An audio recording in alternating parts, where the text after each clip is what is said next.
Sebelum memulai pembelajaran, tidak lupa mengingatkan tetap mematuhi protokol COVID.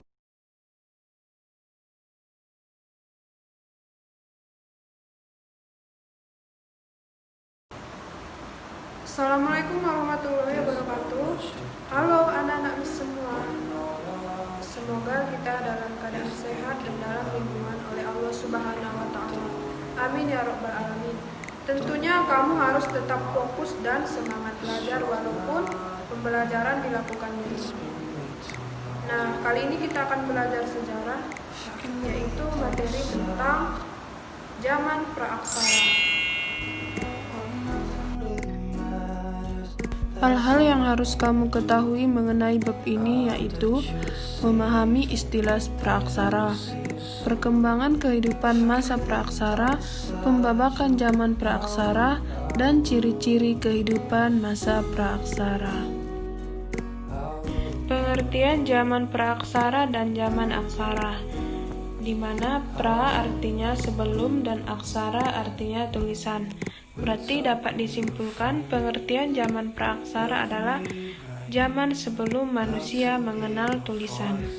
Nama lain dari zaman praaksara ini adalah nirleka.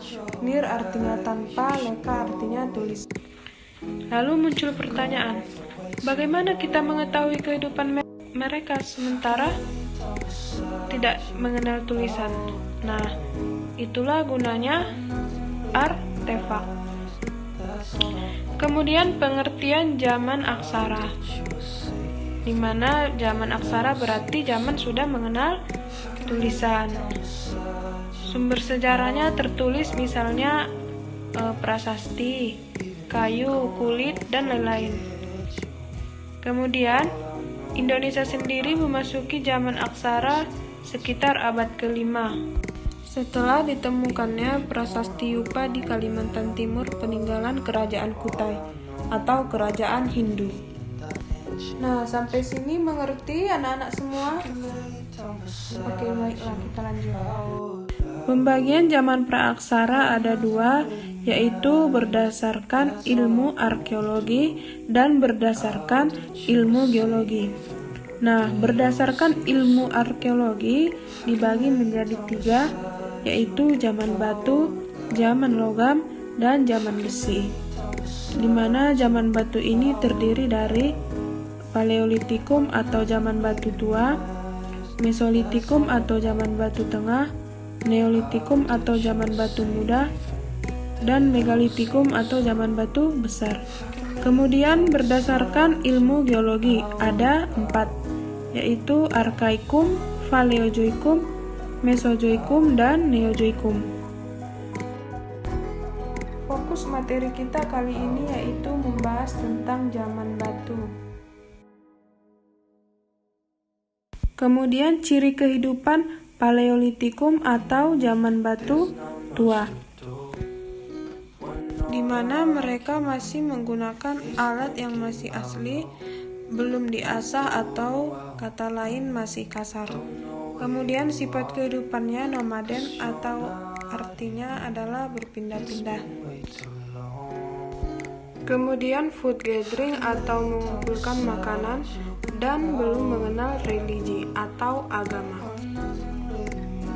Adapun hasil kebudayaan dari zaman Paleolitikum ini yaitu dibagi menjadi dua, kebudayaan Pacitan dan kebudayaan Ngandong.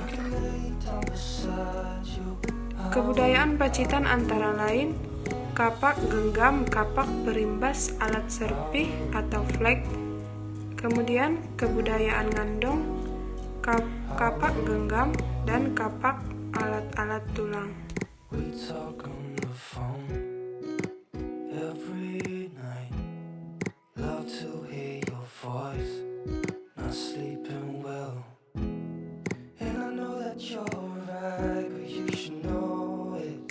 Kemudian yang kedua, ciri kehidupan masa Mesolitikum. Meso artinya pertengahan, berarti zaman batu tengah. Alat yang digunakan masih dipoles. Kemudian sifat kehidupannya semi-nomaden. Kedua, kebudayaan sampah dapur atau kejoken Modinger. hidup di gua-gua atau abris sosros. Kemudian mulai mengenal religi dan food gathering tingkat lanjut. Adapun peninggalan kebudayaan Mesolitikum antara lain kapak Sumatera, kapak pendek, joken mulinjer atau sampah kerang, dan batu pipisan. Ciri kehidupan Neolitikum atau zaman batu muda. Alat yang digunakan sudah mulai dihaluskan dan diruncingkan.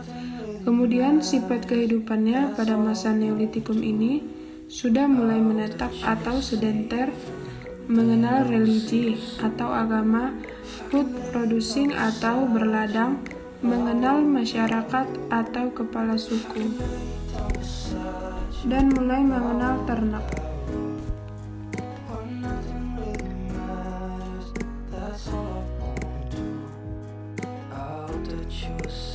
Dan yang terakhir, ciri kehidupan masa Megalitikum antara lain alat yang digunakan batu-batu ukuran besar. Kemudian sifat kehidupannya menetap atau sedenter, mengenal religi. Religi di sini ada tiga, yaitu animisme, dinamisme, dan totemisme. Totemisme itu adalah kepercayaan kepada hewan-hewan tertentu seperti sapi, gajah, naga, dan hewan lainnya.